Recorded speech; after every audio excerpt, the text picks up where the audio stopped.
ஃப்ரீயாக இருக்கேன் சொல்லுங்கள் தெய்வ சொல்லுங்கள். மாத்திரை குறைச்சிட்டாரு. திரும்பி ஒரு சில நேரத்தில் கொஞ்சம் ஒரு திரும்பி போனேன். யார் உங்களை அனுப்பிச்சாங்கன்னு கேட்டாரு. இந்த மாதிரி சொன்னேன். ஒரு அன்பர் ஒருத்தர் கால் பண்ணி சொன்னாங்க அப்படின்னு. எப்படி சாட்டிஸ்ஃபேக்டாக இருக்கான்னு அப்புறம் அம்மா கூப்பிட்டு வர சொன்னாரு. அம்மா கூப்பிட்டு போனேன். 2 மாத்திரை இருக்குங்கய்யா, பரவாயில்ல, நல்லா ட்ரீட்மெண்ட் பண்றாரு. அம்மாவை கூப்பிட்டு போனீங்களா? ஆமாம், வர சொன்னாங்க. அம்மா அழிச்சு வர சொன்னாங்க. நான் கேட்கணும், ஒரு சில கேள்வியெல்லாம் கேட்கணும். அப்புறம் தான் நான் பேச இன்னும் மெடிசன் எப்படி இருக்கு, என்ன கண்டிஷன் கொடுத்து. அம்மா சென்னை கூட்டின்னு வந்தீங்களா? ஆமாங்கய்யா. ஓகே. இப்போ எப்படி இருக்கு உடம்பு? பரவாயில்லைங்க, நல்லா இருக்கு. ஒரு மாத்திரை கொடுத்துருக்கா, 2 மாத்திரையா? 2 மாத்திரை. சரிங்க. ஓகே. வீட்டில் இருக்குங்கய்யா, எல்லாம் நல்லா இருக்காங்க. அந்த அருள் விளக்கமான புத்தகம் சூப்பரா இருக்குங்க, தெளிவுரையெல்லாம். அருள் விளக்கமாலையா? நான் ஒரு சில புக்லாம் படிச்சு இந்த 8 புக்கு கொடுத்தீங்களா, அதை கொஞ்சம் குழப்பமா இருந்துச்சு. சரிங்க. இதை படிப்பேன், இதை படிச்சா இது அருமையா இருக்கு புத்தகம். அப்படிங்களா? சரிங்க. நல்லா இருக்கு. சரி. சில புக்கு நான் வாங்கி வச்சிருக்கேன், எழுதி வச்சிருக்கீங்கய்யா. சரிங்க. சொல்றேன் உங்கள்கிட்ட. இப்போ இது நான் அந்த புக்கு என்ன நேம் உங்கள்கிட்ட சொல்றேன், அது மட்டும் எனக்கு வாங்கி கொடுங்க. நீங்கள் இங்கே நம்மக்கிட்ட வந்து அனுப்பிச்சுடுறேன் உங்களுக்கு. சரவணானந்தா சாமி புக்கு மட்டும்தான் இருக்கு. புக்கு மட்டும்தான், அது மட்டும்தான். நீங்கள் மெசேஜ் பண்ணி விடுங்க. நான் உங்க எழுதி போட்டு அனுப்பிச்சுடுறேன். சரிங்க. புக்கு மட்டும் வாங்கிங்க. அதுக்கப்புறம் இதெல்லாம் படிச்சு ஒரு கரைச்சி கொஞ்சம். சரிங்க. மைண்ட் பரவாயில்ல, மெடிசன் சாப்பிட்றதுனால கொஞ்சம் தெளிவா இருக்கு. ஆமாம், அதாவது நமக்கு வந்து அது நோயாக வந்தாலும் சரி, இல்லை மனநோயாக வந்தாலும் சரி, இது ரெண்டும் இல்லாமல் வேறு வகையில் வாழ்க்கையில் சோதனையாக வந்தாலும் சரி, இல்லை பகையாக வந்தாலும் சரி, இல்லை பிஸ்னஸ்க்கு கிடைக்காமையோ, இல்லை வேலை கிடைக்காமையோ, இல்லை கிடைச்ச வேலை விட்டுற மாதிரியோ, இல்லை பிஸ்னஸ் லாஸோ, எந்த ரூபத்தில் வந்தாலும் நமக்கு துன்பம்தான். அந்த துன்பம் ஏன் வருதுன்றது தான் நம்ம யாருமே சிந்திக்கிறதில்ல. துன்பமும் சரி, இன்பமும் சரி, அது தானாக வராது.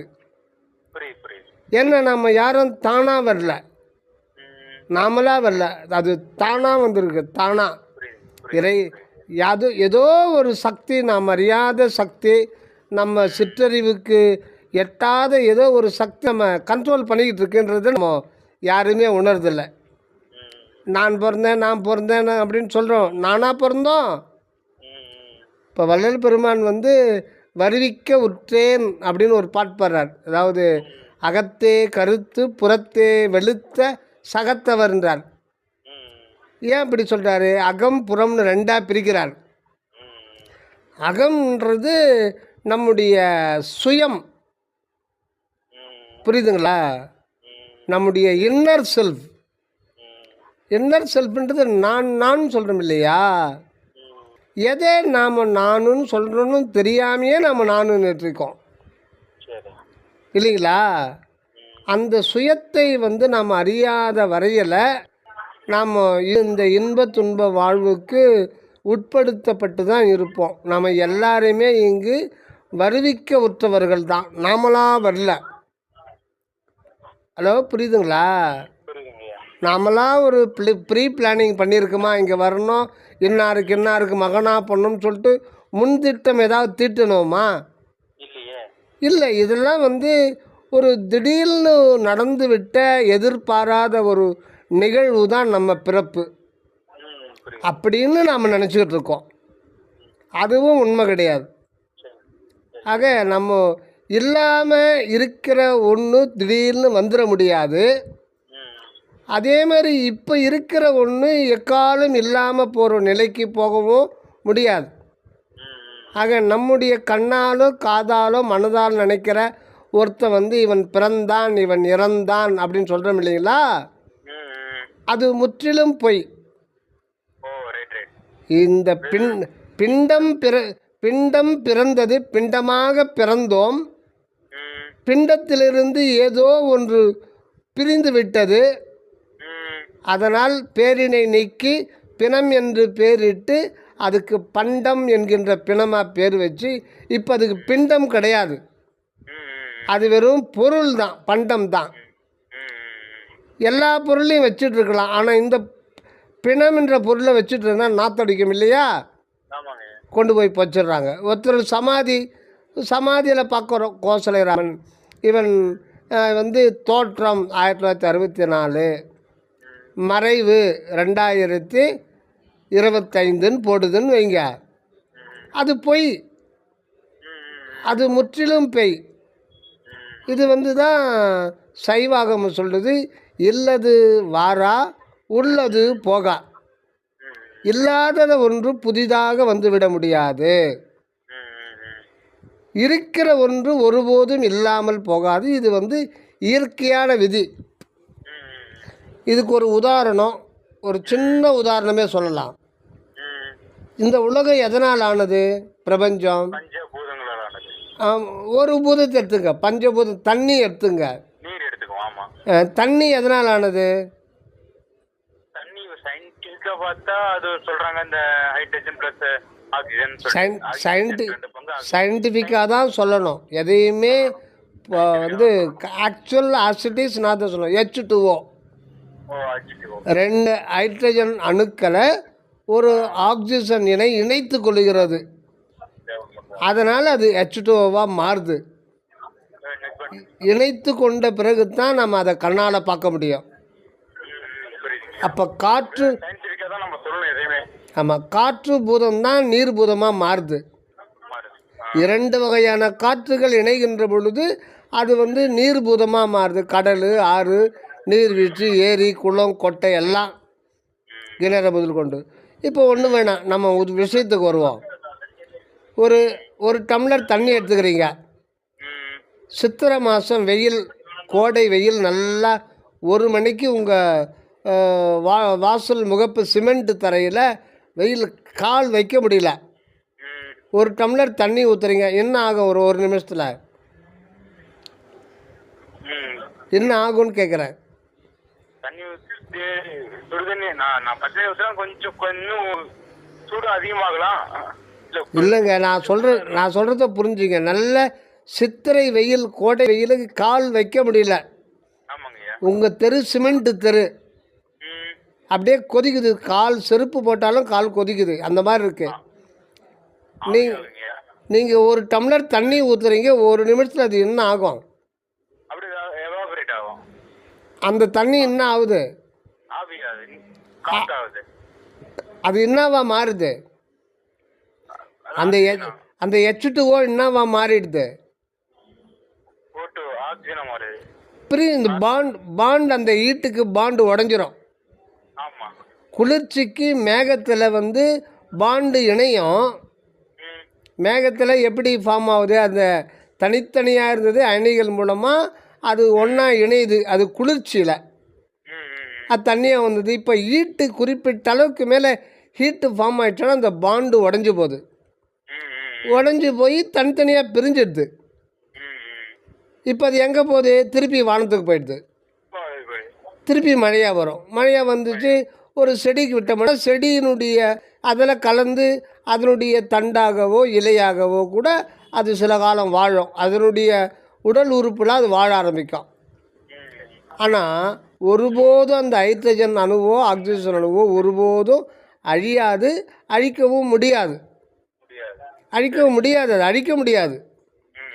ஒரு அணுவை விஞ்ஞானிகள் என்ன சொல்கிறாங்கன்னா, ஒரு energy can be converted into mass can be converted into energy but cannot be destroyed.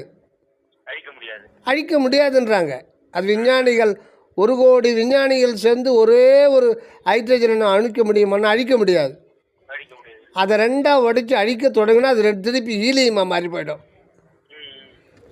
அப்போ ஒரு அணு, இது வந்து அந்த அணுவுக்கு அறிவு இருக்கா?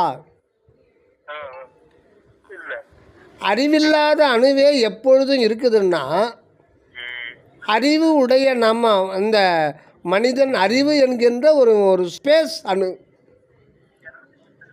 You are the atom of the space of knowledge. அதுதான் நம்ம தெரியாமல் இருக்கோம். நாம் எப்படி இல்லாதிருந்து திடீர்னு தோன்ற முடியும்? இப்போ இருக்கிற எப்படி இல்லாமல் போக முடியும்? ஆக என் சமாதியில் எழுது பொய். இவன் இந்த நாளில் தோன்றினான், இந்த நாளில் சத்தான்றது பொய்.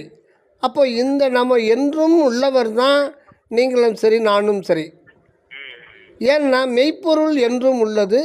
அந்த மெய்ப்பொருள் தான் இங்கே வந்து வாழ வந்திருக்கிறது என்பதுதான் நாம் அறியாத நம்முடைய ரகசியம். இந்த உண்மையை நாம் உணரணும். எப்படி? அனுபவபூர்வமாக உணரணுன்றதுக்காக தான் நமக்குள்ளவே நாம இருந்து நமக்குள்ளவே தனியாக இருந்து அந்த மெய்ப்பொருள், அந்த பேரருட் பெரும் சக்தி, அந்த அன்பு ஒளி நமக்கு வந்து இன்பத்தையும் கொடுக்குது, துன்பத்தையும் தொடுது. ஒரு அலை, இந்த அனுபவம்ன்றது ஒரு அலை. ஒரு அலைன்னு ஒரு கடலில் அலைன்றது 2 பொசிஷனில் கொண்டது. என்னென்ன சொல்லுங்கள் பார்க்கலாம். ஒரு கடல் ஓரத்தில் தானே அலை வருது. அதை அலைன்னு ஏன் சொல்கிறோம்? எதனால் அது அலைன்னு சொல்கிறோம்? அந்த மேற்பரப்பை ஏன் அலைன்னு சொல்கிறோம்? அதில் வந்து காற்று ஒரு திசையாக தண்ணியை வந்து அடிச்சுட்டு வருது. அது காற்று அடிச்சுட்டு வருது. காற்று அடிக்கும்போது அதனுடைய நிலை என்ன? அந்த கடலுடைய மேற்பரப்பு நிலை என்ன வடிவத்தை பெறுது? அதுக்கு பேர் தான் அலை. அது ஏன் அலைன்னு சொல்கிறீங்க? உயரமாக வருதா? உடனே பள்ளமும் இருக்கா? உயரம் பள்ளம் ரெண்டுமும் கொண்டது தான் அலை. இது எழுந்து அடங்கும். அந்த இடம்ன்றது ஒன்று தான். அதே இடத்துல எழுந்து அடங்கும். இதுக்கு பேர் தான் அலை, இல்லைங்களா? அந்த அலை வந்து உயரமாக இருக்கிற பகுதி இன்பம் சொல்கிறோம், பள்ளமாக இருக்கிற பகுதி துன்பம் சொல்கிறோம். கரெக்ட். அதனால் அதான் வாழ்க்கை அனுபவத்தில் இந்த வாழ்க்கை அலை வாழ்க்கை. இது நான் ஏன் அலையிறான், பேயா அலையிறான்னு சொல்கிறோம் இல்லைங்களா? சொல்கிறவனும் அலைதான் அலையிறான், நாமளும் அலைதான் அலையிறோம். ஆக இந்த அலையான ஒரு இந்த வாழ்க்கையிலிருந்து நிலையான ஒரு வாழ்க்கையை பெற்றுக்கொள்ள வேண்டும் என்பதற்காகத்தான் கடவுள் நம்மளை விடாமல் துரத்தி கொண்டே இருந்து இந்த பொய்யான மாயா இன்பத்துன்ப அனுபவ அலைகளை மனித குலத்திற்கு கொடுத்துக்கிட்டே இருக்கிறார். இது நாம் தெரியாமல் தான் இருக்கிறோம். அதனால தான் நாம் நோய் வந்தால் டாக்டர்கிட்ட போகிறோம். இல்லை டாக்டரால் குணப்படுத்த முடியல அப்படின்ற பட்சத்தில் நம்ம கடவுள் கோயிலுக்கு போகிறோம். ஆனால் கோயிலுக்கு போகிறவங்களுக்கு எல்லாருக்கும் பிரச்சனை 100% தீர்ந்துடுதா? இல்லை. ஏன்னா நம்ம அங்கே போய் கற்பனை தானே பண்ணுறோம். கற்சிலை தானே அது. கற்சிலையில் நீங்கள் ஒரு நம்பிக்கை வைக்கிறீங்க அங்கே கடவுள் இருக்கிறாருன்னு, இல்லைங்களா? மனம் என்பது கற்பனா சக்தி கொண்டது. ஆனால் கற்பனை செய்தாலும் கருதும் வண்ணம் அருள் புரிபவர் கடவுள், கருணை கடவுள். அதனால் நம்ம கற்பனையும் நம்பிக்கையும் ஏற்ற மாதிரி நமக்கு ஓரளவுக்கு வந்து ரிலீஃப் கிடைக்குதுங்க இல்லையா? ஆனால் அது எல்லோருக்கும் கிடைக்கிறதில்ல. யார் வந்து நல்ல எண்ணங்கள், தீய எண்ணங்கள் இல்லாதவங்களா, பிற உயிரை வாட்டி வதைக்காதவங்களா இருந்து அவங்க வேண்டனா அவங்களுக்கு வந்து கிடைக்கும். அப்போ கூட அவங்க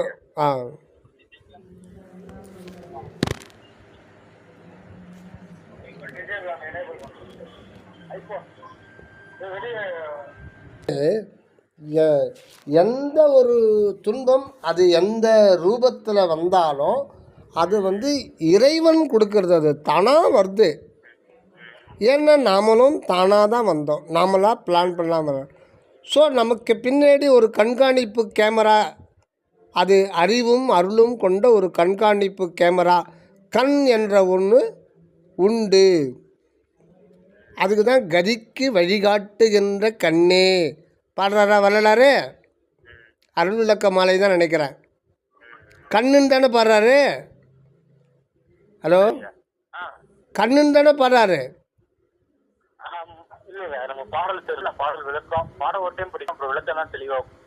கதிக்கு வழி காட்டுகின்ற கண்ணேன்னு பாடுறாரா இல்லையா? கடவுளை கண்ணுன்னு ஏன் உண்மையான கண்ணுன்றது அதுதான். அறிவுக்கு இன்னொரு பெயர் கண். அது வந்து நம்ம புறத்தில் இருக்கிற 2 முகத்தில் இருக்கிற புண்ணுக்கும் கண்ணுன்னு பேர் வச்சுக்கிறோம். ஆனால் உண்மையான கண்ணுன்றது தலைக்கு நடுவில் இருக்குது. அதுக்கு பேர் 3வது கண் அப்படின்ற கடவுள். அந்த கருணையே வடிவான கடவுளுக்கும் அவருக்கு தான் உண்மையான கண்ணின் பேர். அதனால் அது நெற்றிக்கண், மூன்றாவது கண், நடுக்கண், உப நயனம் அப்படின்லாம் சொல்கிறது. அந்த கண்ணை தான் திறக்க பெற்றுக்கொள்ள வேண்டும். அவனுக்கு இந்த செயற்கையாகிய மரணம் இல்லைன்றார். இப்போ வரலாறு எவ்வளோ ஒரு அழகாக சொல்கிறார் பாரு. செயற்கையாகிய மரணம் இல்லை. மரணம் என்பது இயற்கை அல்ல, அதுக்கு பேர் செயற்கை. ஏனென்றால் ஒரு உயிர் என்கின்ற அணு, அறிவு என்கிற அணு ஒரு காலம் மரணிக்க முடியாது என்பதுதான் மரணமில்லா பெருவாழ்வின் அடித்தளத்தில் இருக்கின்ற ரகசியம். மரணமில்லா பெருவாழ்வுன்றது புதிதாக பெற்றுக்கொள்வது அல்ல, இந்த தேகத்தை நித்தியமாக்கி கொள்வதுக்கு பெயர் தான் மரணமில்லா பெருவாழ்வு, இல்லைங்களா?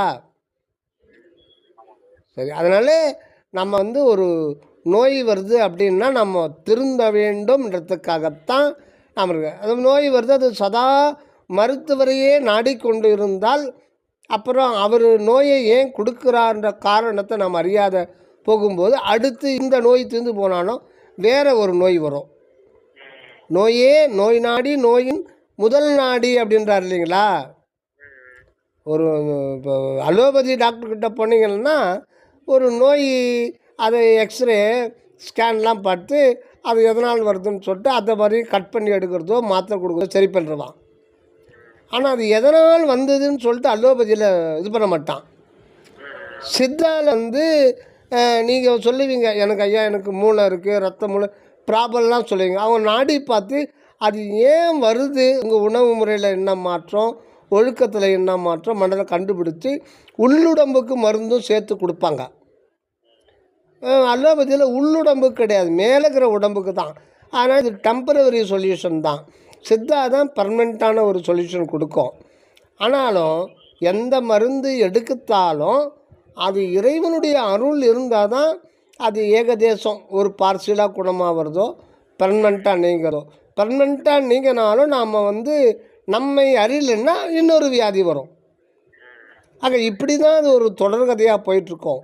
ஆக நோய்க்கு நாடி நோயின் மூலம் நாடின்றது போது நம்ம நோய்க்கு மூலம் எதுவாக இருக்குன்னா அந்த அறியாமை தான். எந்த நோய்க்கும் மூலம் எதுன்னா நம்முடைய அறியாமை, நாம் யாருன்னு அறிந்து கொள்ளாமை. அதனால்தான் தன்னை அறிந்து இன்பமுற வெண்ணிலாவே ஒரு தந்திரம் நீ சொல்ல வேண்டும் வெண்ணிலாவேன்னு சொல்கிறார் இல்லையா?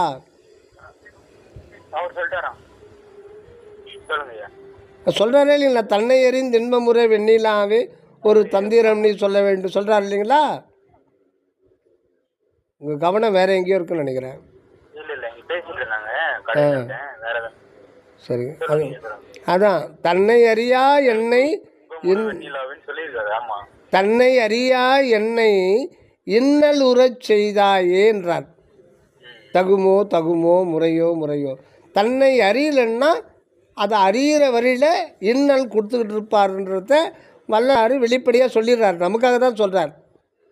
அந்த பாட்டு எதுக்கு சொல்கிறார்? நமக்காக தான், அவருக்காக இல்லை. அவருக்கு எல்லாம் தெரியும், அவங்க அதோட போயிருக்கலாம். எல்லாம் அந்த உண்மையை அறிஞ்சிக்கணும். ஏன் மனிதனுக்கு இன்னல் வருது, துன்பம் வருது, சோதனை வாதனை நோடி வருது, காரணம் சொல்கிறார்.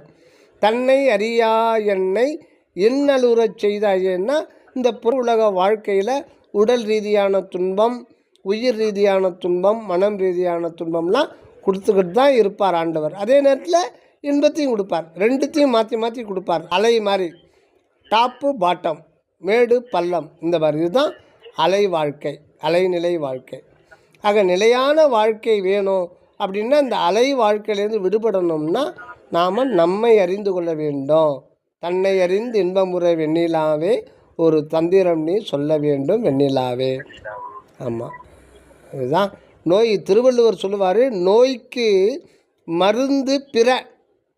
இந்த உடலில் ஏற்படுகின்ற நோய்க்கும் மன ரீதியாக ஏற்படுகின்ற நோய்க்கும் இந்த உலகத்தில் பலவாகிய மருத்துவர்கள் பலவாகிய மருந்துகளை வைத்துக்கொண்டு வா வா வா என்று அழைத்து கொண்டு தான் இருக்கிறார்கள். ஏன்னா இது தேகம் சரி மனமும் சரி புறநிலையில் இருக்கிறது. இது நிம்மதியாக இருக்காது. இது எப்போ நிம்மதியாக இருக்கும்னா சார்பு உணர்ந்து சார்பு கெட ஒழியல் சார் தரா சார் தரு நோய். இந்த குறளை நல்லா மறுபடம் பண்ணிங்க. இந்த குரல் நம்பரு நம்பர் தெரியாதுங்க, நம்பர் முக்கியம். சார்பு உணர்ந்து சார்பு கெட ஒழியில் சார் தரா சார் தரு நோய். நம்மை சார் தரு நோய் அது எந்த ரூபத்தினாலும் வரலாம், எல்லா நோய்களுக்கும். அது எப்போ நம்மை விட்டு நீங்கும் அப்படின்னா, நாம் நமக்குள்ளவே ஒருவன் சார்ந்து இருக்கிறான். அந்த மெய்ப்பொருளானவனை நாம் சார்ந்து கொண்டால் சார்பு உணர்ந்து சார்பு கெட ஒழிகள்னா தேகமே நான் அப்படின்ற அந்த புறச்சார்பை நீக்கி கொண்டு அந்த உணர்வை நீக்கிக்கணும். உடம்பு தான் நான் அப்படின்ற உணர்வு எப்போ நம்மை விட்டு போதோ அப்போ தான் நமக்கு உண்மையான ஒரு வாழ்வு கிடைக்கும். சார்பு உணர்ந்து சார்பு கெட ஒழிகள் சார்தரா சார்தரு நோய். இப்போ சொல்லிட்டு அப்புறம் இன்னொரு குறள் இன்பத்து பல்ல சொல்கிறார். நோய்க்கு மருந்து பிற. இந்த நோய் இந்த உடம்பு ரீதியாகவும் மன ரீதியாகவும் வர்ற நோய்களுக்கு எத்தனையோ மருந்துகள் கண்டுபிடிக்கப்பட்டுள்ளன. 4448 நோய்கள்ன்றாங்க சித்தர்கள். ஒரு மனிதனுக்கு ஒரு மனித இனத்துக்கு மட்டும் இத்தனை நோய்கள் இருக்கான். இத்தனை நோய்கள் மருந்து அது லட்சக்கணக்கில் போயிடும். ஆனால் இது எல்லாமே வெளியில் இருக்கிறது தான், வெளியில் இருக்கிறது தான். இன்னாதான் சித்தர்கள் சொன்னான்னு சொல்லி சாப்பிட்டாலும் அது எப்படினாலும் அது கம்ப்ளீட்டாக ஒத்து போய் பூரண குணமாக்குமான்னு ஆக்காது. அங்கே ஒன்று முன்னாடி நிற்கும். அதுதான் நாம் செஞ்ச பாவ புண்ணியம் கர்மா. கர்மா வந்துச்சுன்னா எந்த சித்தர் சொன்ன மூலிகையும் வேலை செய்ய விடாதது. அதுக்கு அடிபணியணும். ஏன்னா கர்மா என்பது கடவுளுடைய தூக்கிய திருவடி, விதிக்கும் திருவடி. அதுக்கு கீழ்ப்படிஞ்சு ஓடி போயிடும். ஆக உங்களுக்கு எதை சாப்பிட்டாலும் ஒவ்வாமை வந்துடும், ஒவ்வாமை இருக்கும். நீங்கள் ஆமாம் ஏற்றுக்காது. அது எல்லா மருத்துவத்துலேயும் இருக்குது.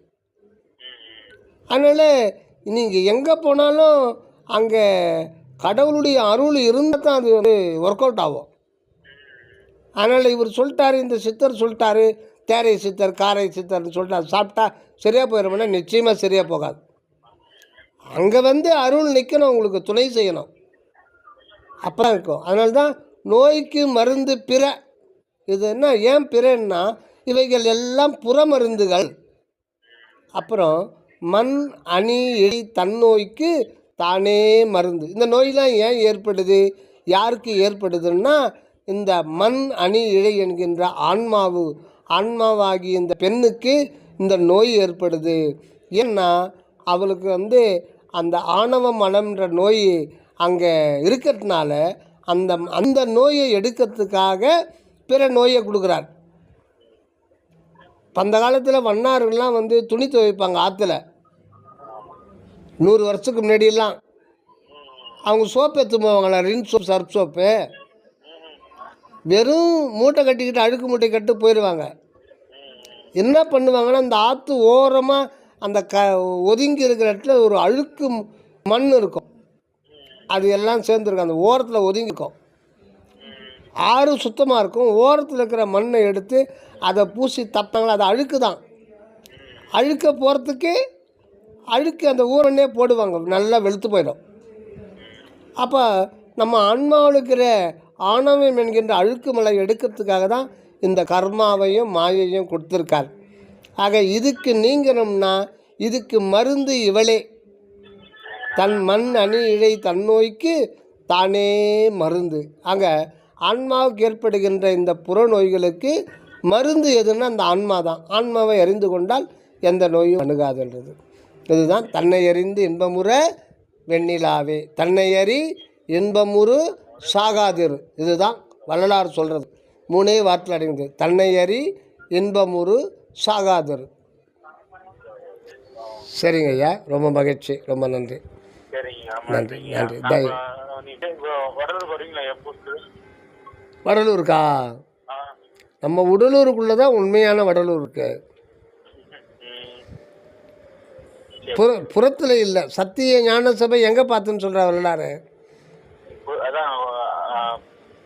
சபை சித்தபைக்குள் கண்டேன். அதை சத்திய ஞான சபை என்னுள் கண்ணன். இதை ஞாபகம் வச்சுக்கோங்க. ஆமாம், அதுக்கப்புறம் நீங்கள் எத்தனை முறை வடலூர் போனால் நீங்கள் முடிவு பண்ணீங்க. ஓகேங்களா? ஆமாம், சரிங்க. நன்றிங்க நன்றிங்க நன்றிங்க. நமக்குள்ளே தான் பார்க்க முடியும் சத்திய ஞான சபையை. கண்ணில் பார்க்கறது ஒரு உபாயம், அகக்கண்ணில் பார்க்கறது உண்மை. நீங்கள் உபாயத்தை எவ்வளோ நாள் பார்த்துருந்தாலும் உள்ளே பார்க்கலன்னா அதனால் பெரிய பெரிய பிரயோஜனம், உடனடி பிரயோஜனம் கிடைக்காது. லேட் ஆகும், வேறு ஒன்றும் இல்லை. சரிங்க, நன்றிங்க நன்றிங்க நன்றிங்க. இன்னொரு விஷயம் சொல்லுங்கள். இப்போ தகவலை கேட்க கேட்க நமக்கு என்ன உணர்வுகள் ஏற்படும்? கேட்டிருக்கேன் பட் எனக்கு இல்லை, அதாவது அகவல் நீங்கள் நம்ம அது பாராயணத்துக்கு எத்தனையோ பாடல், மகாதேவமலை பாடலாம், ஞானசரியை பாடலாம், திருக்கதவம் திறவாயோ திரைகள்லாம் அந்த பாடல் பாடலாம், மருந்தறியன் மணியன் அந்த மாதிரி. அகவல் அகவல் அகவல் 6000 பாடலையும் சுருக்கி சுண்ட வச்சு ஜூஸ் ஆக்கி கொடுத்துருக்கார். இது என்னென்ன நம்ம அகநிலைக்கு போகிறதுக்காக வழிகாட்டுவது தான் அகவல். அதை சும்மா பாராயணம் பண்ணி கேட்டு மன திருப்திக்காக உபயோகப்படுத்துகிறது, அது குறைஞ்சபட்ச நன்மை தான் நாம் பெற்றுக்கொள்ளுகிறோம். ஒரு படிக்கிறதுன்னா அது பாராயணம் பண்ணுறதுன்னா 100 வரி மட்டும் படிங்க. ஒரு நாளைக்கு 100 வரி மட்டும் படிங்க. அப்படியே அடுத்தடுத்து மெதுவாக அந்த எறும்பு ஊறுற மாதிரி ஆழ்ந்து படிங்க. அதில் என்ன தான் வள்ளலார் சொல்ல வர்றாருன்றத மட்டும் யோசனை பண்ணுங்க, மனதுக்கு வேலை கொடுங்க. இந்த அகவல் வடிகள் படிக்கிறோம்னா அதில் என்ன சொல்ல வர்றாரு, நம்ம ஏதோ சொல்ல வர்றாரு இல்லைங்களா, நம்ம கடைபிடிக்கணும்னு தானே சொல்ல வர்றாரு, நம்ம படித்து முடிச்சிடும், அதான் நம்ம செய்கிறோம். நான் படித்து முடிச்சுட்டேன், இன்றைக்கி அகவல் பாராயணம் முடிச்சேன், நல்லது நடக்கும், ஒரு காரிய சித்தி. என்ன உலகி நிறைய சொல்ற ஒவ்வொரு இப்படிதான் இருக்குன்னு சொல்ற அகவல்லே சொல்லிடுறாரு. ஆமாம், அது தன் கையில் பிடித்த தனி அருள் ஜோதியை என் கையில் கொடுத்த அருட்பெரும் ஜோதி. இது மட்டும் யோசனை பண்ணுங்க. என்ன ஆண்டவர் அருட்பெரும் ஜோதி ஆண்டவர் மனிதன் மாதிரி ஒரு வடிவத்தில் இருக்கிறாரா எங்கேயாவது எந்த உலகத்துலையாவது? அப்புறம் கையில் பிடிச்சிருக்கிறாரா அவர் அருட்ஜோதியை? அவர் கையில் பிடிச்சின்னு வள்ளலார் கையில் கொடுத்து அவர் என்ன பண்ணுவார்? அப்போ அதுக்கு என்ன அர்த்தம்? அப்போ யோசனை பண்ணாமல் வேண்டாமா? நீங்கள் ஜஸ்ட் லைக் தட்னு படிச்சுட்டு போயிட்டு இருந்தால் அப்படி தானே எல்லாமே பாராயணம் பண்ணிக்கிறாங்க. 150 வருஷமாக தன் கையில் பிடித்த தனி அருள் ஜோதி என் கையில் கொடுத்த அற்புதம் ஜோதினா கையில் எங்கே பிடிச்சின்னு இருக்கார் அவர்? அப்புறம் பாதி இரவில் எழுந்தருளி பாவியேனை எழுப்பி அருள் ஜோதி அளித்து என் உள்ளகத்தே சூழ்ந்து கலந்து துலங்குகின்றாய் நீதி நடம் செய் பேரின்ப நிதி நான் பெற்ற நெடும் பேற்றை ஓதி முடியாது என் போல் உலகம் வருதல் வேண்டுவனே. பாதி இரவு நடுராத்திரியில் அவர் எழுப்பி கொடுக்கணும். நடுராத்திரியில் மனுஷன் மாதிரி உருவத்தில் எடுத்து நடுராத்திரியில் கொடுத்தாரா வள்ளலாருக்கு? ஏன் பகலில் கொடுத்தா அவர் வாங்க மாட்டாரா? சொல்லுங்கள், பகலில் கொடுத்தா வாங்க மாட்டாரா? அதை இல்லை, அருட்ஜோதின்னா ஒரு கையில் தீப்பந்த மாதிரி அது ஏன் பகலில் நல்லது தானே, பகல் பொழுது தான் நல்லது, நடுராத்திரியில் ஏன் கொடுக்கணும்? அதுவும் நடுராத்திரி வள்ளலார் தூங்கவே மாட்டார், அப்புறம் எழுப்பின்றார, தூங்கியிருந்தா தானே எழுப்புறதுக்கு. அப்போ வள்ளலார் தப்பாக பாடியிருப்பார், அவர் கரெக்டாக பாடிக்கிறார். நாம் தப்பாக புரிஞ்சுக்கிட்டு இருக்கோம், தப்பாக நம்ம புரிஞ்சுக்கிறோம். அதுக்கு ஒரு நல்ல அந்த வள்ளலார் எந்த நிலையில் சொன்னாரோ அந்த நிலையிலிருந்து அர்த்தம் சொல்கிறவங்க யாருன்னு நம்ம பார்த்துக்கணும். அதுதான் சரவணதாஸ் சாமி. அவன் சாமியில் நூல்களை படித்தா எல்லாம் புரிஞ்சுக்கும். ஆமாம், அது அருள். அங்கே பேசுறது எல்லாமே நேரடியாக கடவுள் பேசுகிறார், அதான் உரை விளக்கம்.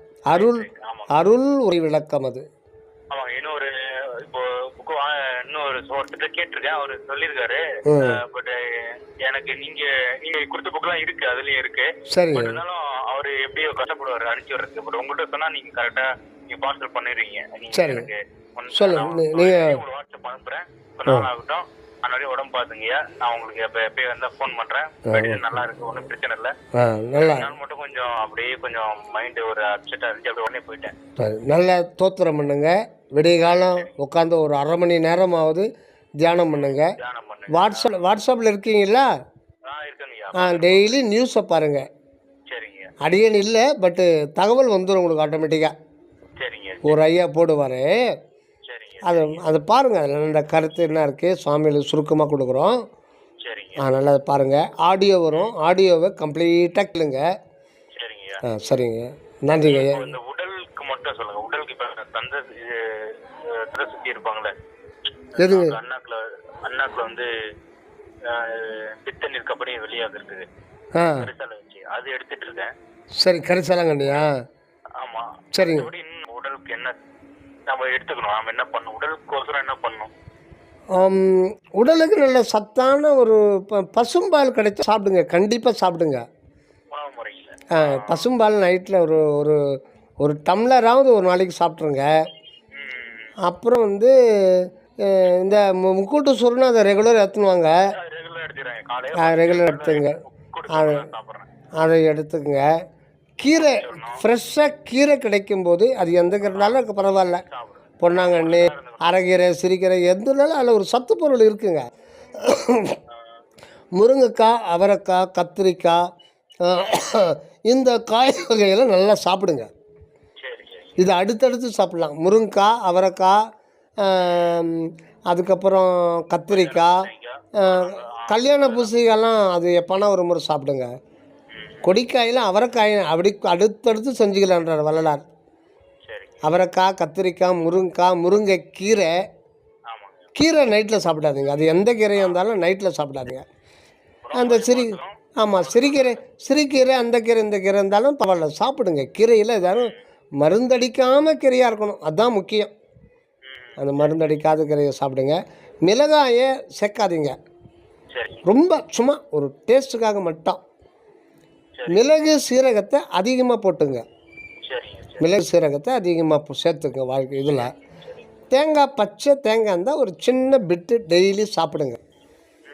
தேங்காய் பச்சை தேங்காய் ஒரு தேங்காய் வச்சிங்கன்னா அதை வந்து ஃப்ரிட்ஜில் வச்சிடாதீங்க. ஆமாம், அதான் சொல்கிறேன். ஃப்ரிட்ஜில் வச்சு அது மொத்த சத்தம் போயிடும். வெளியில் இருந்தால் அப்படியே தான் இருக்கும். நைட்டில் வெயில் படாத இடத்துல வச்சிங்கன்னா அது ஒரு 2-3 நாளைக்கு கூட அதை வச்சுருக்கலாம். அந்த சத்து அப்படியே இருக்கும். ஒரு சின்ன தேங்காயை பார்த்து வச்சுங்க, பெருசாக வச்சு வேஸ்ட்டாக போயிடும். தேங்காய் வச்சுங்க, அது உடம்புக்கு ரொம்ப நல்லது. தேங்காய் வந்து பச்சையாக சாப்பிட்ணும், அது சமையலை போட்டு சாப்பிடக்கூடாது, பச்சையாக சாப்பிட்டோன்னா. அந்த மாதிரி சாப்பிடுவாங்க. ஓகேங்க. ஓகே. நன்றி. தயவு.